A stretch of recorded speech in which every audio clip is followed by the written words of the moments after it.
योगीराम सूरत कुमार, योगीराम सूरत कुमार, योगीराम सूरत कुमार, जय गुरु राया। योगीराम सूरत कुमार, योगीराम सूरत कुमार, योगीराम सूरत कुमार, जय गुरु राया। योगीराम सूरत कुमार, योगीराम सूरत कुमार, योगीराम सूरत कुमार, जय गुरु राया। योगीराम सूरत कुमार, योगीराम सूरत कुमार,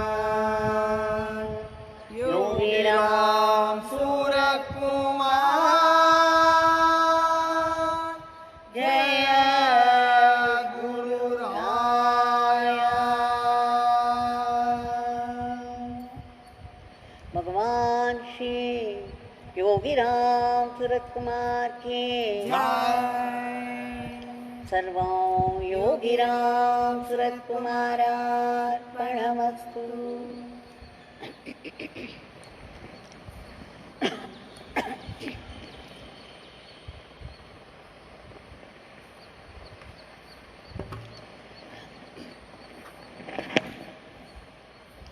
நம்ம எல்லோருக்கும் மீண்டும் ஒரு பாக்கியம். பகவானுடைய சக்தி வாய்ந்த இந்த பெரும் சன்னதியில் அவருடைய திவ்ய நாமத்தை எல்லோருமாய் சேர்ந்து சொல்லும் பாக்கியம். எப்பொழுதுமே கூட்டு சங்கீர்த்தனத்திற்கு இறை சக்தி ஜாஸ்தி. அதுவும் நம் சன்னதியில் மற்ற எல்லோரும் ஆங்காங்கே அவர்கள் வீட்டிலிருந்து பாடினாலும் இங்கு எங்களோடு கூட பாடக்கூடிய பாக்கியம் பெற்றிருப்பதனால், ஏனெனில் நாங்கள் பகவானுடைய சக்தி வாய்ந்த இந்த ஷ்ரைனிலிருந்து பாடுகிறோம். ஒரு பெரும் இறை சக்தி எழும்புவதை பார்க்கிறோம். இதனால் எல்லோருக்கும் ஒரு பெரிய பயன் கிட்டுகிறது. நம்மால் இதை புரிந்து கொள்ள முடியாவிட்டாலும் இது உண்மை. இதற்காக நாம் இதை கொண்டாடி பகவானிடம் நன்றியோடு இதை மனதில் நிறுத்திக் கொள்வோம். இன்றைக்கும் அவருடைய கிருபா சமுத்திரத்திலிருந்து சில துளிகளை, சில திவலைகளை பார்ப்போம். நேற்று சொன்னேன், வரசித்தி விநாயகர் கோவில் எப்படி வந்தது, பகவானுடைய அருள் அதை எப்படி பிரபலமாக்கியது என்று. அதையொட்டி இன்றைக்கு தானாகவே ஒரு செய்தி என் கண்முன்னே வந்தது. அதை படிக்க நேர்ந்தது இன்று காலை. அதில் 79ஆம் வருடம் 80ஆம் வருடம் இருக்கும் ஒன் மிஸ்டர் சுவாமி, அவர் கான்பூரிலிருந்து பகவானை பார்க்க வருகிறார். பகவானிடம் மிகவும் பக்தியோடு இருக்கிறார். கைகளை கூப்பியபடி விழுந்து நமஸ்கரிக்கிறார். ஆச்சாரியன் அருளால் நான் திரும்பவும் கான்பூரிலிருந்து சென்னை வந்துவிட்டேன் என்று கூறி அகமகிழ்ந்து உணர்ச்சி வசப்பட்டு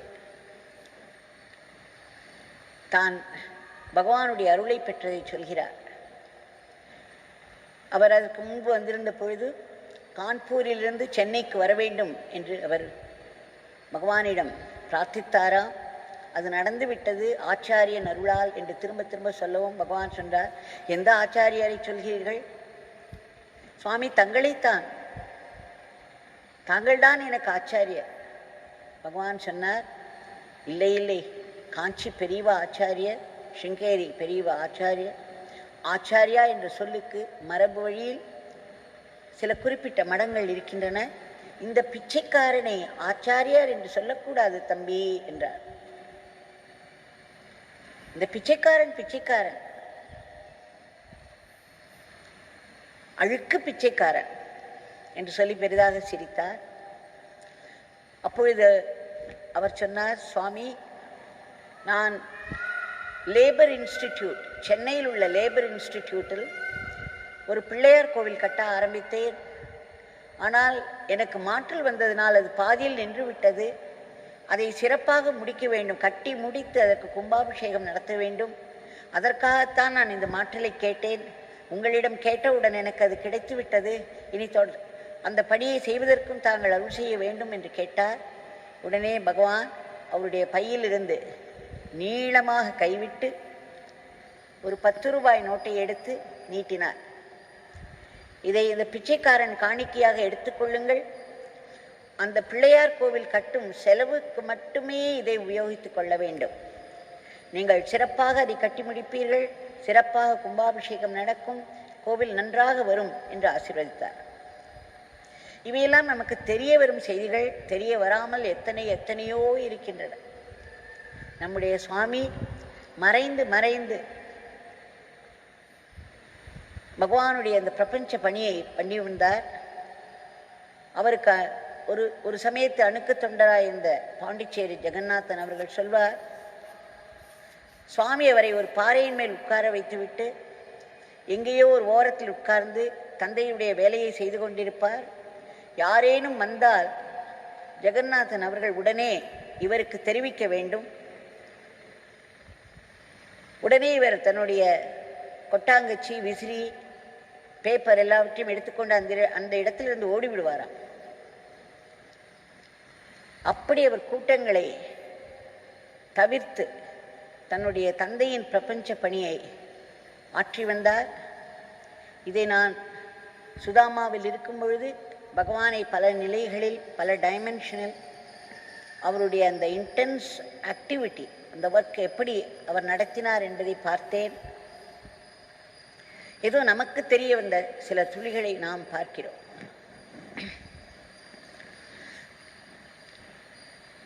இப்பொழுது ஒரு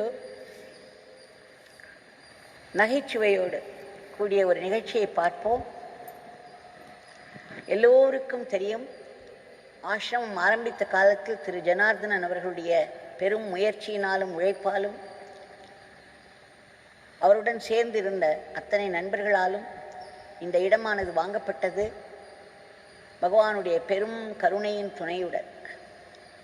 அதன் பிறகு சுவாமியுடைய பணியில் நாம் பார்க்கிறோம், ஒரு காலகட்டத்தில் ஒரு சில பேர் வந்து அந்த பணியை தீவிரமாக செய்து அவருடைய அருளாசி பெற்று செல்கிறார்கள்.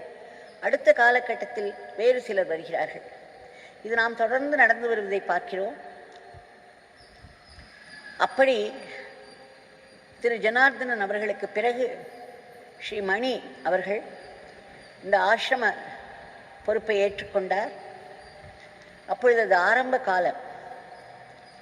திருமணி அவர்களுக்கு முற்றிலும் தெரியாது தான் வந்து இங்கு இருந்து இந்த ஆசிரமம் கட்டும் பணியை மேற்கொள்வோம் என்பது. அவரும் அவருடைய மனைவியும் ராஜலட்சுமி அம்மாவும் சன்னதி தெரு வீட்டிற்கு வருவார்கள். அதன் பிறகு சுதாமாவுக்கு பகவான் வந்த பிறகு அங்கு வந்து தரிசித்தார்கள். அப்படி ஒரு முறை தரிசித்த பொழுதுதான் திருமணி அவர்களுக்கு தோன்றியது, சுதாமா வாயிலில் நீண்ட கியூ நின்று ஜனங்கள் பகவானை தரிசித்து சென்றார்கள். எப்படி சன்னதி தெரு வீட்டு வாசலில் கூட்டமானது நீண்டு கொண்டே அனுமார்வால் போல் நீண்டு கொண்டே போகும், எவ்வளவு கொதிக்கும் வெயிலானாலும் அவர்கள் நின்று தரிசனம் செய்துவிட்டு போவார்கள். அதே போல் இங்கு சுதாமா வாசலிலும் நீண்ட நேரம் இருக்க வேண்டி இருந்தது. சில சமயங்களில் வெயில் கொளுத்தும்.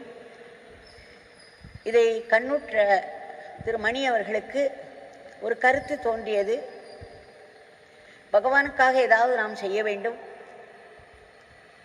அந்த இடத்தில் ஒரு பந்தல் போட்டால் என்ன, நிற்கும் பக்தர்களுக்கு அது ஒரு சகாயமாய் இருக்கும் அல்லவா என்று தோன்றியது. அதை பற்றி அவர் பகவானிடம் சொன்னார், எனக்கு தங்களுடைய சேவைக்கு ஒரு வாய்ப்பு தர வேண்டும், இப்படி போட்டால் நன்றாக இருக்கும் என்று நினைக்கிறேன் என்று சொன்னவுடன் பகவான் அவரை பார்த்து சொன்னார், சரி, அப்படி நீங்கள் நினைத்தீர்களானால் செய்யலாம். ஆனால் ஒரு நிபந்தனை, நீங்கள் இதை செய்யும் காலம் முழுவதும் இங்கு திருவண்ணாமலையிலேயே தங்க வேண்டும். இதற்குரிய செலவுகள் அத்தனையும் நீங்களே ஏற்றுக்கொள்ள வேண்டும். அந்த நேரத்தில் இந்த திருவண்ணாமலையை விட்டு நீங்கள் செல்லக்கூடாது என்று நிபந்தனை விதித்தார். இதுதான் முதல் பயிற்சி. மணி அவர்களுக்கு தெரியாது இது முதல் பயிற்சி. இதற்கு பிறகு ஆசிரமம் கட்டும் பணியிலேயே தாம் ஈடுபடுத்தப்படுவோம் என்பது. நாம் அனைவரும் பகவானுடைய கையில் கருவிதானே. நம்முடைய உடம்பில் இருக்கும் கையை எப்படி உபயோகித்துக் கொள்ள வேண்டும், எந்த சூழ்நிலையில் நாம் கையை உபயோகித்துக் கொள்ள வேண்டும் என்று நமக்கு தெரியும். அப்படி உபயோகிப்போம். நம்முடைய கால்களை நாம் எங்கேனும் நடக்க வேண்டும் என்றால் உபயோகித்துக் கொள்கிறோம். எதையும் நன்கு பார்க்க வேண்டும் என்றால் கண்களை உபயோகித்துக் கொள்கிறோம். ஏதாவது கேட்க வேண்டும் என்றால் காதுகளை.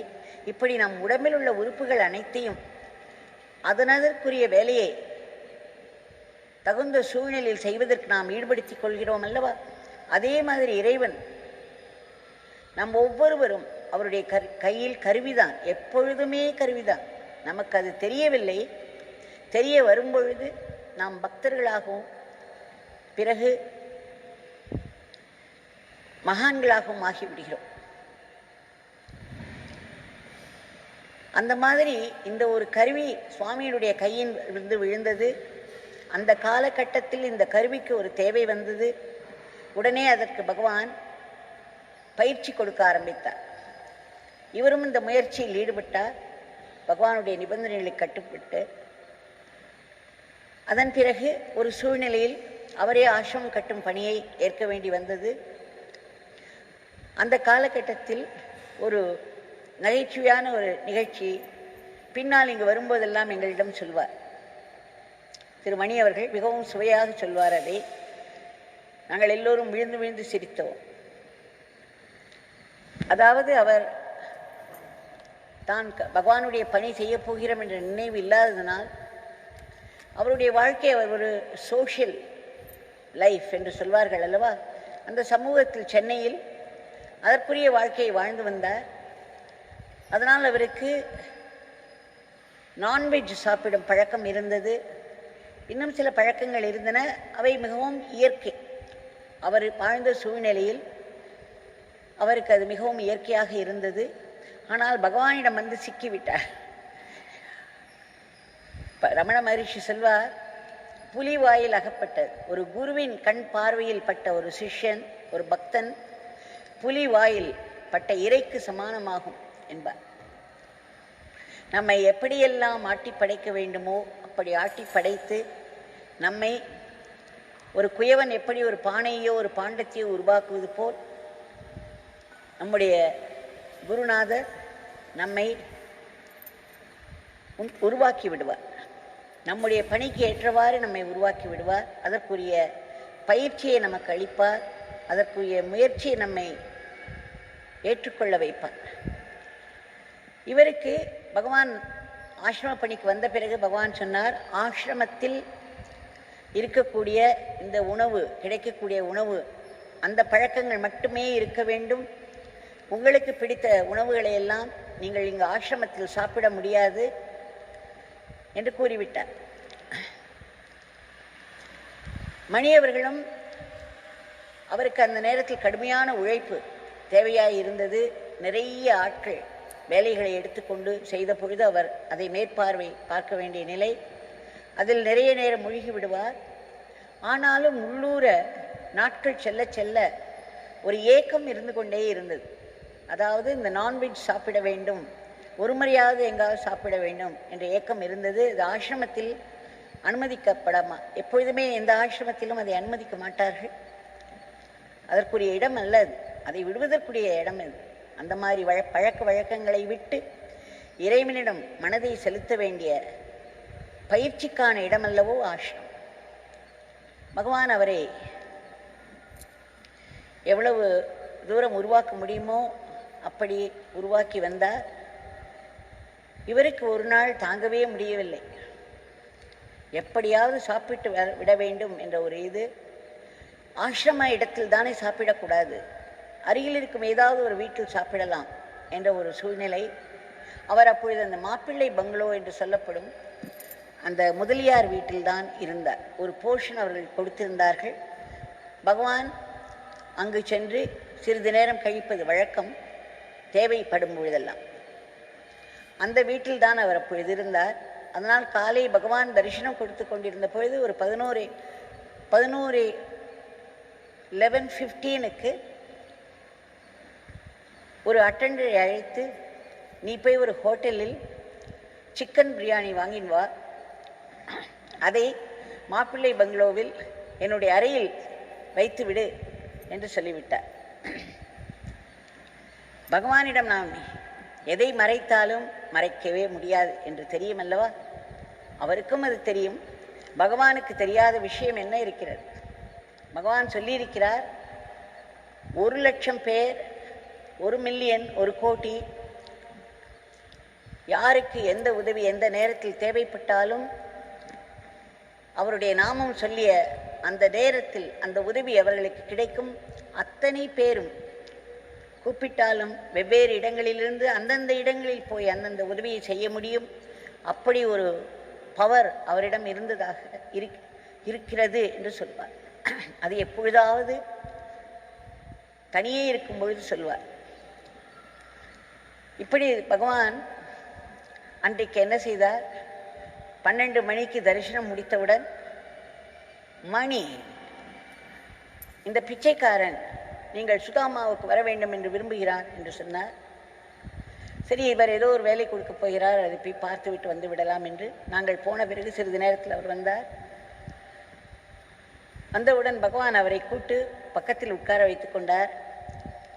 அவருடைய கையை எடுத்து தன்னுடைய மடியின் மேல் வைத்து கொண்டார். தேவ்கி, இந்த பிச்சைக்காரன் இன்றைக்கு மதிய உணவு மணியோடு மட்டும்தான் சாப்பிடப் போகிறார், நீ எங்களுக்கு பரிமாறலாம் என்று கூறினார். 94ஆம் வருஷம். நான் உடனே இருவருக்கும் ஒரு இலை போட்டு பரிமாறினேன். அவர் சாப்பிட்டார். சாப்பிட்ட பிறகு பகவான் சொன்னார், இன்றைக்கு மணியோடு இருக்கும் பாக்கியம் இந்த பிச்சைக்காரனுக்கு கிடைத்திருக்கிறது, இது ஒரு பெரிய ஆசீர்வாதம் என்றெல்லாம் கூறினார். மணி, this beggar wants you to stay here for some more time. This beggar is blessed to have your company here என்று சொன்னார். ஏதேதோ பேசினார். 4 மணி வரையிலும், கிட்டத்தட்ட 4 மணி, 3:50 இருக்கலாம், அவரை அங்கே உட்கார வைத்து விட்டார். சுதாமா பூஜை அறையிலேயே உட்கார வைத்து விட்டார். மணி முழித்து கொண்டே இருந்தார். என்ன செய்வதென்று தெரியவில்லை. அவருக்கு இத்தனைக்கும் நடுவில் அவருடைய எண்ணங்களில் மேலோங்கி நின்றது அந்த சிக்கன் பிரியாணி தான். அடடா, அது போய் சுட சுட சாப்பிட வேண்டும் என்று நினைத்தோம். 12:15 போய்விட வேண்டும் என்றெல்லாம் பிளான் பண்ணினோம். இவர் நமக்கு இந்த மாதிரி ஒரு ரசம் சாதத்தையும் ஒரு பொரியலையும் போட்டுவிட்டார். இப்பொழுது 3:50 மணி, இப்பொழுது நீங்கள் செல்லலாம் என்று சொல்லி, இந்த பிச்சைக்காரனை நீங்கள் ஆசீர்வதித்து விட்டீர்கள் என்றெல்லாம் கூறி அவரை அனுப்பி வைத்தார். இவர் தன்னுடைய வீட்டுக்கு சென்றார். சரி, இப்பொழுதாவது ஏதாவது சாப்பிடலாம் என்று எண்ணி அங்கே போய் பார்த்தால் அந்த பொட்டலம் அதே மேஜையில் தான் இருந்தது. அங்கே 2 எலும்பு துண்டுகள் மட்டும் இருந்தனமாம், நிறைய எறும்புகள் இருந்தனமாம். அந்த எறும்புகள் அனைத்தும் அன்றைக்கு ஒரு நல்ல விருந்து கிடைத்திருக்கிறது அவைகளுக்கு. இவர் ஒரு உயிர் சாப்பிட வேண்டுவதை பல உயிர்கள் சாப்பிட வைத்து விட்டார் பகவான் என்று. அன்று ஒரு விதமான அன்னதானம் எறும்புகளுக்கு நடந்தது. அதை பார்த்தவுடனே மணி நன்கு புரிந்து கொண்டார் பகவானுடைய லீலை விளையாட்டு எவ்வளவு பெரிய படிப்பினையை தனக்கு கொடுத்திருக்கிறது என்று. அவருக்கு தெரியாமல் நாம் எந்த தவறும் செய்யவும் முடியாது. அப்படி செய்துவிட்டாலும் அது திருத்தப்பட்டுவிடும். ஒரு சூழ்நிலையை சுவாமி உருவாக்கி விடுவார். இனி நாம் அதை செய்யக்கூடாது, செய்ய மாட்டோம் என்று கதற வைத்து நம்மை முற்றிலும் மாற்றிவிடும். அதுதான் புலிவாயில் அகப்பட்ட இறை போல. நம்முடைய ஒரு குருநாதருடைய கட்டாட்சம் நம் மீது விழுந்துவிட்டால் எல்லோரும் நினைத்துக் கொள்கிறார்கள் அதற்கு பிறகு ஆனந்தம் ஆனந்தம் ஆனந்தம் பரமானந்தம் என்று. அதுவும் இருக்கும். நம்மை கசக்கி பிழிவதும் இருக்கும். ஆனால் அந்த கசக்கி பிழிவது அந்த ஆனந்தத்துக்கு அடிகோலுகிறது என்பது அப்பொழுது புரியாது, பின்னால் தான் புரியும். புலிவாயில் அகப்பட்ட இரையை அது அடித்து கொண்டு சாப்பிடாமல் விடாதல்லவா? நம்முடைய அகங்காரத்தை முழுங்குவதற்குத்தான் நம்முடைய குருநாதர். அந்த அகங்காரத்தில் பகவான் வீதிகளில் திரிந்திருந்த சமயம் எத்தனையோ அடிபட்டார். இறைவனாகவே அவர் நடமாடிக்கொண்டிருந்தாலும் மனிதர்கள் கையில் சிக்கி அவர் மூர்ச்சியாகும் வரை அடித்தவர்கள் உண்டு. அவரை பல விதங்களில் கொடுமைப்படுத்தியவர்கள் உண்டு. ஆனால் இங்கு வருவார்கள், ஆசிரமத்துக்கு வரும் பல பேர் சொல்வார்கள், நாங்கள் பெரும் துன்பத்தில் சிக்கியிருக்கிறோம், பெரும் துன்பத்தில் சிக்கியிருக்கிறோம், எவ்வளவு கஷ்டம், நரகத்தில் வாழ்ந்து கொண்டிருக்கிறோம் என்று. அப்பொழுது நான் கேட்பேன், நீங்கள் யாராவது உங்களை அடித்து போட்டு விட்டார்களா? இல்லை யாராவது உங்களை கொல்ல நினைக்கிறார்களா? இல்லை உங்களுக்கு 3 நாள் 4 நாட்கள் சாப்பாடு இல்லாமல் தவிக்கிறீர்களா? இல்லை இருப்பதற்கு ஒரு கூரை இல்லாமல் இருக்கிறீர்களா? அது அத்தனையும் இருக்கும். ஆனால் வரும் துன்பங்கள் அனைத்தும் அந்த அகங்காரத்திற்கு தான். அந்த அகங்காரத்தினால் அடி வாங்க முடியவில்லை. ஆனால் அகங்காரத்தில் அடி விழுவதற்கு தான் ஆன்மீகம். இந்த ஆன்மீகத்தில் நம்முடைய அகங்காரத்தை விடுவதற்கு தான் நாம் இங்கே நுழைகிறோம். இப்படி கொஞ்சம் கொஞ்சமாக நம்மிடம் இருக்கும் வேண்டாத பழக்கங்களை எல்லாம் மிக அழகான லீலைகள் மூலம் பகவான் எல்லோரையுமே மாற்றி வந்து கொண்டிருந்தார். இன்னொரு நிகழ்ச்சியை மணி சொல்லுவார். அவருடைய 2வது மகனுடைய மனைவி, 2வது மருமகள், அவர்களுக்கு பிரசவ நேரம் வந்துவிட்டது. அவர்கள் சென்னையில் இருந்தார்கள். சுவாமி மணி அவர்களை ஆசிரமத்தை விட்டு போகவே கூடாது, எங்குமே போகக்கூடாது, திருவண்ணாமலை விட்டு போகக்கூடாது என்று சொல்லிவிட்டார். அவருடைய அந்த மகனின் கல்யாணத்துக்கு கூட அவர் விடவில்லை பகவான். அவருடைய தாயார் இறந்து போன போது கூட அவர்தான் முதல் மகன். அவர் செய்ய வேண்டிய அந்த கிரியைகளையும் செய்ய முடியவில்லை. அவர் இங்கேதான் இருக்க வேண்டும் என்ற ஒரு நிபந்தனை, அதுதான் அவருடைய தவம் ஆயிற்று. அந்த தபஸை அவர் செய்து வந்திருந்தார். அந்த சமயத்தில் மருமகள் ஹாஸ்பிட்டலில் அட்மிட் ஆகிவிட்டார். அங்கு டாக்டர்கள் சொன்னார்கள், இதில் கொஞ்சம் காம்ப்ளிகேஷன்ஸ் இருக்கிறது, சிசேரியன் மட்டும்தான் செய்ய முடியும் என்று. மணி அவருடைய சகோதரி ஒரு நர்ஸாக இருந்தார். உடனே இவர் ஃபோன் பண்ணி, நீ போய் பார்த்துக்கொள் என்று சொன்னார். அவரும் பக்கத்தில் இருந்தார். அவரும் சொல்லிவிட்டார், இவருக்கு சிசேரியன் தான். ஆனால் அதற்கு முன்னாடியே பகவான் ஒரு தடவை இவர்களிடம் சொன்னார், அவர்களுக்கு நார்மல் சுகப்பிரசவம் நடக்கும் என்று. ஆனால் அடுத்தடுத்து ஏதோ காம்ப்ளிகேஷன் டாக்டர்கள் சொல்லிவிட்டார்கள். அது மட்டுமல்ல, அந்த சிசேரியனுக்காக ஏற்பாடுகள் செய்து கொண்டிருந்தார்கள். மறுபடியும் அந்த நேரம் வரும்பொழுது ராஜலட்சுமி அம்மா இங்குதான் இருந்தார்கள். அவர்களுக்கு ஒரே தவிப்பு. பகவான் அவர்களை கூட்டு சொன்னார், சிசேரியன் கிடையாது, அவருக்கு நார்மல் டெலிவரி தான் ஆகும், கவலை வேண்டாம் என்று சொன்னார். இருந்தாலும் பகவான் நமக்கு கவலை வேண்டாம் என்று சொன்னாலும் நம் மனசு அடங்கக்கூடிய மனசா? எல்லா தாய்மார்களுக்கும் வரக்கூடிய கவலைகள் ராஜலட்சுமி அம்மாவுக்கும் வந்தது. அவரும் தவித்து கொண்டிருந்தார். பகவான் இப்படி சொன்னார் என்று ஒரு ஆறுதல் இருந்தாலும் அங்கே எல்லோரும் இந்த சிசேரியனுக்கு ஏற்பாடு பண்ணிக்கொண்டே இருந்தார்கள். திடமென்று ஒரு 10 நிமிடத்தில் ஒரு ஃபோன் வந்தது. அதற்கு முன்னால் ஏற்பாடுகள் செய்கிறார்கள் என்று தான் வந்து கொண்டே இருந்தது. அதன் பிறகு திடமென்று ஒரு நியூஸ், குழந்தை பிறந்து விட்டது. அங்கே சிசேரியனுக்கு அவர்கள் ஏற்பாடுகள் பண்ணி கொண்டிருக்கும் பொழுதே இங்கு இவருக்கு நார்மல் டெலிவரி ஆகிவிட்டது. இப்படி பகவான் பல சூழ்நிலைகளில் விதவிதமாய் அருள் செய்து தன்னிடம் அடைக்கலம் அடைந்த பக்தர்களை காப்பாற்றுவதை நாம் பார்த்து கொண்டு வருகிறோம். பல நாட்களாக பார்த்து கொண்டு வருகிறோம். அதே போல் ஒரு முறை ஆசிரமத்தில் ஒரு ஊழியர் இங்கு அப்பொழுது வேலை செய்து கொண்டிருந்தவர் அவருடைய மகனையும் அழைத்து வந்திருந்தார். இந்த கட்டிட வேலை செய்து அவரோடு அவருடைய மகன், ஒரு சின்ன பையன், ஒரு சிறுவன் வந்திருந்தான். அந்த சமயத்தில் ஒரு பார் பெண்டர், அதாவது கம்பியை வளைப்பவர், அந்த ஒரு நெருப்பில் காட்டி அதை வளைப்பார்கள் அல்லவா, அந்த வேலை அப்பொழுது நடந்து கொண்டிருந்தது. அந்த பையன் அங்கே அருகிலே எங்கேயோ நின்று வேடிக்கை பார்த்து கொண்டிருந்தான். அதில் ஒரு சின்ன இரும்பு துண்டு, அது அந்த இரும்பு உடைந்து தெரித்தது. அது இந்த சிறுவனை நோக்கி பாய்ந்து வந்து அவனுடைய மார்பை தட்டியது. அவன் மயக்கமுற்று கீழே விழுந்து விட்டான். விழுந்த பிறகு இவர்களுக்கு உடனே திருமணி அவர்கள் ஹாஸ்பிட்டலுக்கு அவனை அழைத்து செல்ல வேண்டும். ஏனென்றால் சரியாக அந்த ஹிருதயம் இருக்கும் இடத்தில் வந்து அடித்து விட்டது, அதுவும் நெருப்போடு வந்தது. எல்லோருக்கும் கைகால் ஓடவில்லை, ஒரே பதற்றம். உடனே ஆஸ்பத்திரிக்கு செல்வதற்காக ஏற்பாடுகள் நடந்து கொண்டிருந்த சமயம் திடமென்று பகவானிடமிருந்து ஒரு செய்தி வந்தது. சுதாமாவிலிருந்து, பகவான் ஆசிரமத்திற்கு வர விரும்புகிறார், உடனே காரை அனுப்பவும் என்று.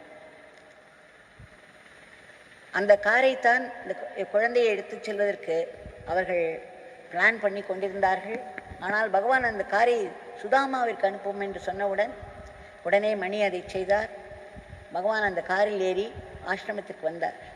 தெரியவில்லை, அப்பா இங்கு செல்ல வேண்டும் என்று சொல்லிவிட்டார், என்ன விஷயம் என்று கேட்டார். எதுவுமே தெரியாதது போல்.